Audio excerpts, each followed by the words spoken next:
What's up, guys? Welcome to my first YouTube live. Sorry, I'm still figuring out the kinks, but I just want to go over the 10 most valuable things I learned at Amazon ASD in Las Vegas. I'm going to get quick into it. I'm not going to do too much Q&A because there's a lot to go over and I don't have too much time today. So Amazon ASD is a conference in Las Vegas, and they go over basically wholesaling items, private label, items that are supposed to help people. What the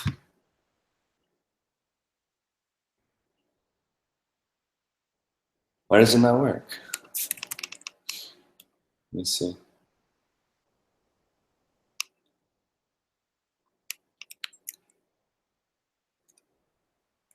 I don't know. Why does this not work? Can you guys still hear me? I don't know if this is working or not. Let me check.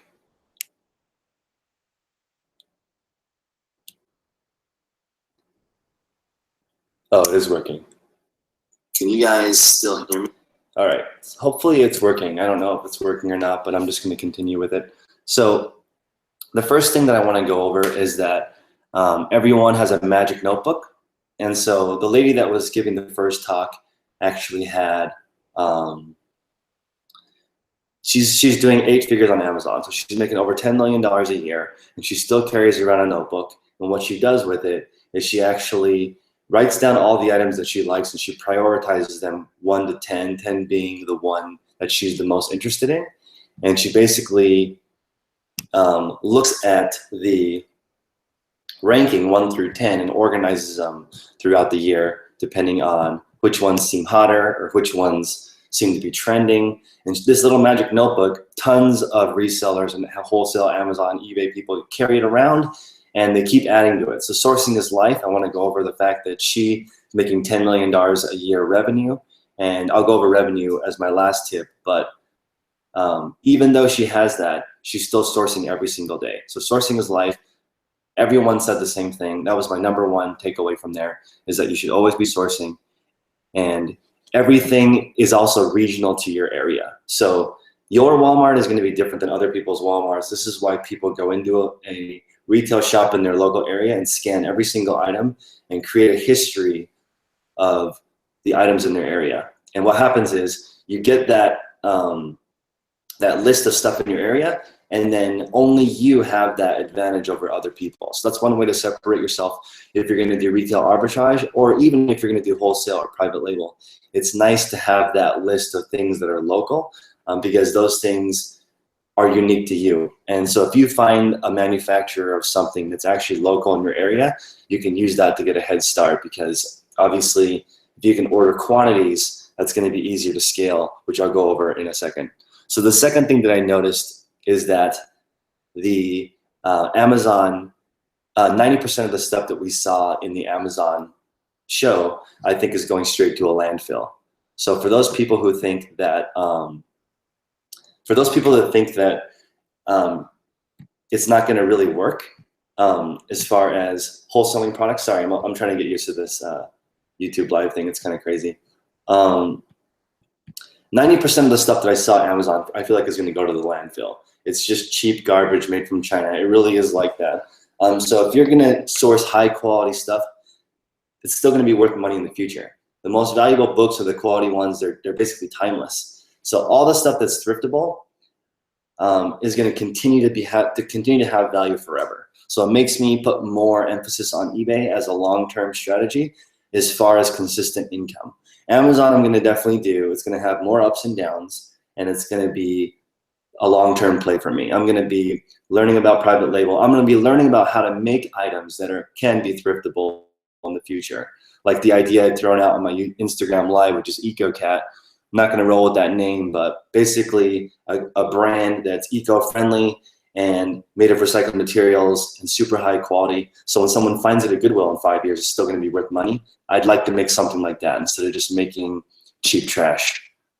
So the third thing I want to say is that to be professional, don't waste people's time when you're negotiating. If you're in a thrift store or you're trying to get wholesale, don't go in there and talk to people and say stuff like, I want to be your exclusive person, or give me all the stuff that's profitable. Like, that's not professional, and you have to look for what's in it for them, or they're not going to help you. So I noticed a lot of people who walk around and say, what's the price on this?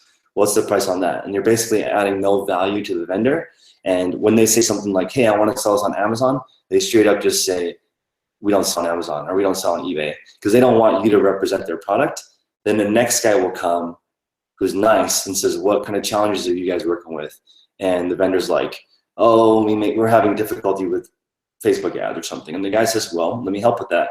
And then, can I sell on Amazon? And the vendor's like, hell yeah, you can sell on Amazon. So it's like, wow, you know, two different people talk to the same vendor and got two different answers.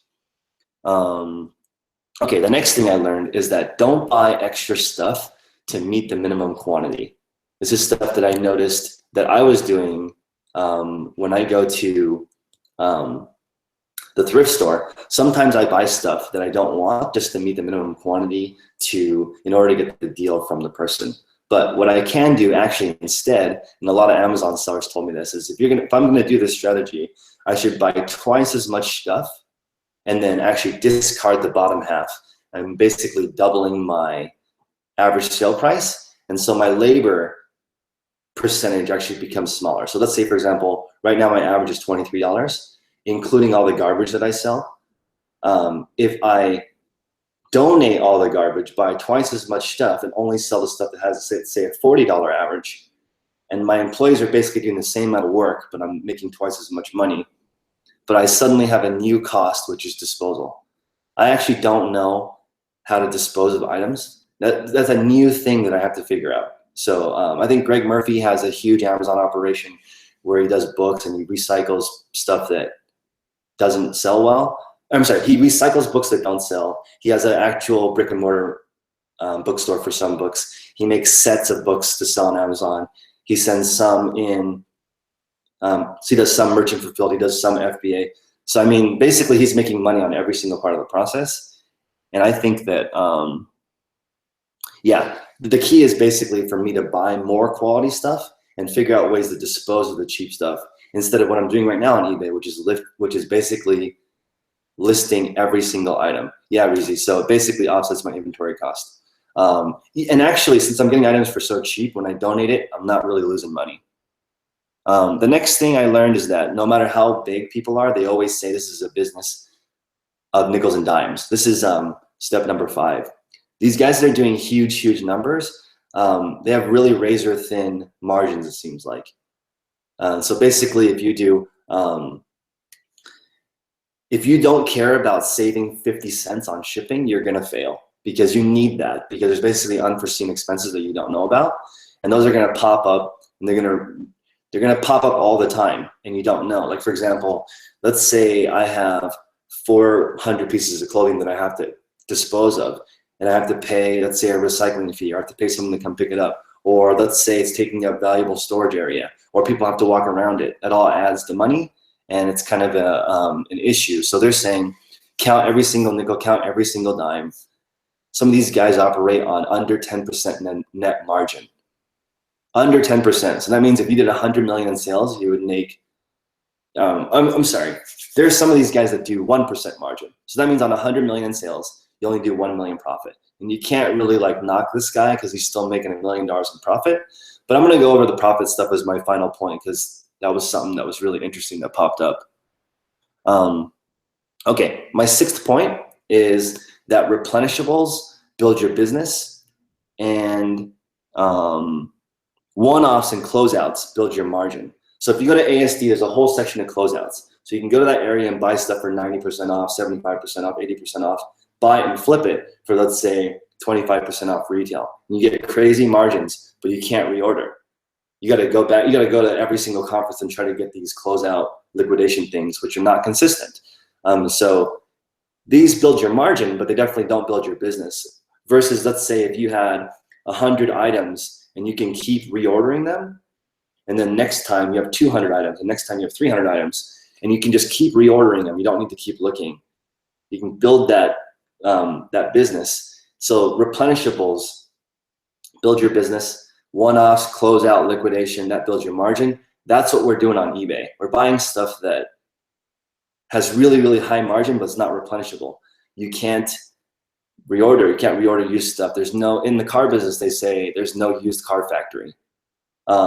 Used cars where all the money, used items are where all the money's at in the world for anything, because you can get them for super cheap and sell them. Versus if you have a new item, there's sometimes map pricing, which is like pricing that the manufacturer says you can't sell below this. There's also a wholesale price, and there's also an actual cost price, which are all fixed. So there's a lot less stuff that you can do to get there. But as far as getting replenishables, this is the key to actually scaling your business. That's why when you see, like I posted Eddie Levine, the guy that does $5 million off of 17 SKUs. That's insane, guys. Like 17, he has 17 listings and makes $5 million a year. But it's like each item, he orders 15 to 50,000 of them. That's freaking insane. Thanks guys for joining me. If you're in the live chat, put where you guys are from. Just curious who's listening to me. If you guys want to DM me on Instagram, I'll send you a list of this so you don't need to take notes. You can just listen, but if you want to take notes, that's better. Sometimes you learn better by writing stuff down. That's how I do it. Okay, number 7. This I have no idea what to do, but there's a lot of people on Amazon who pool money together to buy something. So for example, they find a big lot that's 10,000 books or 10,000 toys, and they can't buy it. They'll actually get a bunch of friends together and buy it, which I don't know how to do that. But that's key. I think that's an awesome way to take advantage of economies of scale when you don't have the capital. Or even if you find the product and you let people know, there's people who have deep pockets who need products. So like, Ryan or Easy, maybe they've got more money than time and you've got more time than money. Basically, find good products and you can find people who will finance you. And I'm looking at the people that are doing it, and a lot of them are running off of other people's money. So the key is just finding good products that are replenishable and then trying to get in there really deep with the manufacturer to get a connection so that you can reorder. And that's what I've done with Goodwill. I've basically made a deal with the manufacturer of used goods. And the thing is, that's still not a business because it's not a contract. If you have like a legit, you're the exclusive rights holder for this product, you can actually sell that business because you've got a guaranteed supply chain. If you are just getting stuff at Goodwill, you're never going to be able to sell that company because it's not guaranteed. There's people like, there's a brand called Sakar. It's either Sakar or Sahar. And they have these huge licensing agreements for, let's say, like Nerf. And people will say, oh, they're in the group saying, oh, I had my Nerf listing removed because for intellectual property restrictions. And Sakar had emailed these people saying, you can't sell this because we own the rights. And so Sakar's got all the power because they have the relationship with the manufacturer of Nerf. That's what I'm talking about by a sellable business. They can sell their company because it owns the rights to that Nerf product.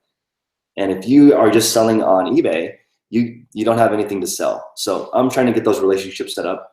I'm trying to get an agreement with Goodwill Corporate one day because that is scalable. If I can say I'm going to buy 2,000 pounds from you every single week and it's guaranteed for the next 5 years, I can actually sell that. So yeah, that is not actually on the list, but I think that you guys should definitely look for contracts. Okay, number 8. It only takes 48 hours for somebody to copy your idea. So if you were to make a hat that has a pocket in it where you can put money and it was super sick and people wanted to buy it and you put it on Amazon and it becomes successful, literally 48 hours later, somebody else can manufacture it. So it doesn't take very long. So if you don't have a strong brand correlated with it, people are definitely gonna rip you off in 48 hours. That's how fast it happens. So if you're not building a brand, you're definitely gonna be screwed over the long term. Let's see here. Do I record these to upload them later? It's gonna be uploaded live, I believe, on YouTube. As soon as I'm done, it's gonna be uploaded. Let's see here. Okay. So on that same note, unique stuff lasts forever. Again, when we thrift, we're looking for unique stuff. That's the kind of stuff that you should sell. And being unique is mostly just your brand. It's what you stand for, what your company stands for. Those are more powerful than the actual item. But you still have to have a quality item. Like say, for example, there was a bunch of people emailing me like, oh, I'm gonna make a shirt out of recycled materials. But the thing is, if the shirt quality is really low and it doesn't withstand time, then it's still not gonna be thriftable and your brand is still not gonna be very strong, in my opinion. If you made a recycled material thing that lasts a long time, then when somebody finds it later, it'll be worth money. Like let's say the brand Life is Good. Those t-shirts sell for like $30 used because they built a good brand and it's good material and it's a good mission. So like Life is Good would be a company that you guys could try and copy. It's basically a t-shirt brand that's trying to be a $100 million company and they sell apparel. And it just says Life is Good on it. It's not even really that different except for the mission behind Life is Good. Let's see, okay, number 9. Since when I went to Amazon, everyone's talking about how relationships are the most important. They're saying, or I tried to buy people as many drinks and dinner as possible. I actually spent $300 of my own money just trying to buy people drinks or get to pick their brain or something. And I think you can tell a lot by somebody based on how they treat the wait staff. And this is you know, I've been in the service industry before. I've been a bartender, I've been a server, my parents own a restaurant. So like, I've seen how people treat people.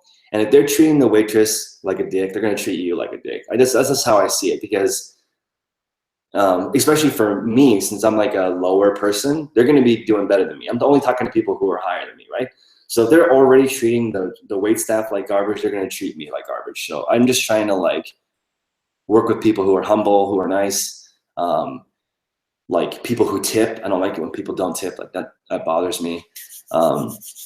Okay, and the final thing is that the most repeated thing maybe is revenue is vanity, profit is sanity, and cash flow is king. So what I mean by that is nobody really posts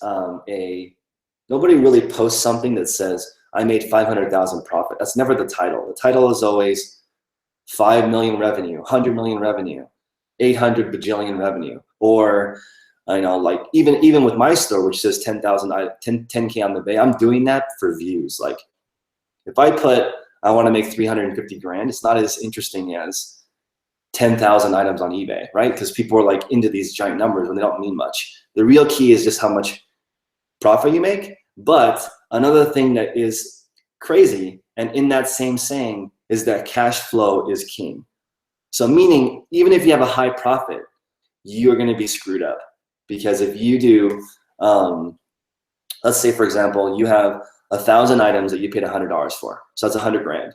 And it takes you, and you know, they cost you 100 and you sell them for 1,000, right? So the profit margins are sick. You're making 10 times your money. But if you only sell one per year, you are screwed. You're never gonna make it. You need the cash flow to turn over. And that's something that I learned by these low margin guys who turn over their inventory once a month.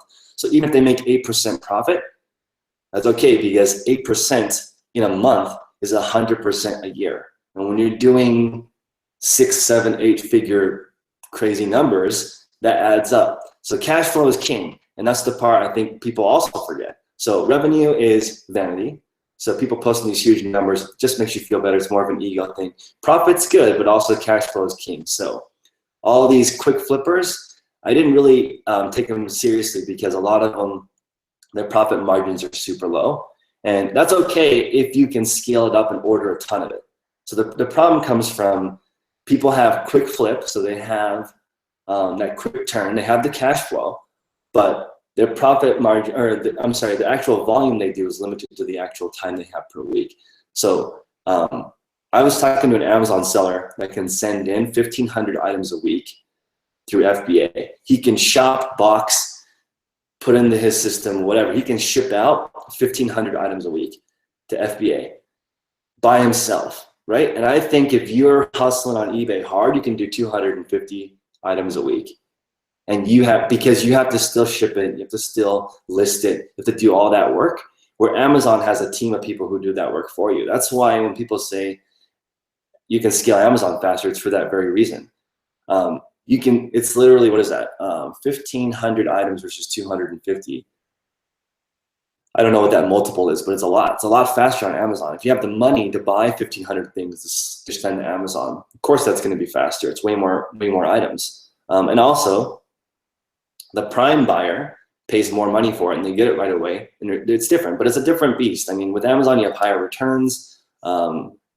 It's different. But my point is that time is the indicator that affects cash flow. So as long as you can turn things quickly, what I see the biggest restrictions from looking at all these people who are messaging me, it's either you run out of time because you're quick flipping too fast, or you're quick flipping at the same rate that you're trying to grow. So you list 1,000 items a month, buy 1,000 items a month, sell 1,000 items a month, and you never grow because that's all you can do. Versus like an FBA person will send in 1,500 items a week and they'll run out of money because it takes a little bit, maybe it takes too long for the items to sell. So they're sort of just stuck. So these are 10 things that I learned from ASD. Hopefully you guys like this video. Please subscribe and like, leave me a comment, and hopefully you guys were able to hear this because this is my first live and I'm not sure if it works, but follow me on Instagram and I hope you guys enjoy this. Thanks for tuning in. Peace.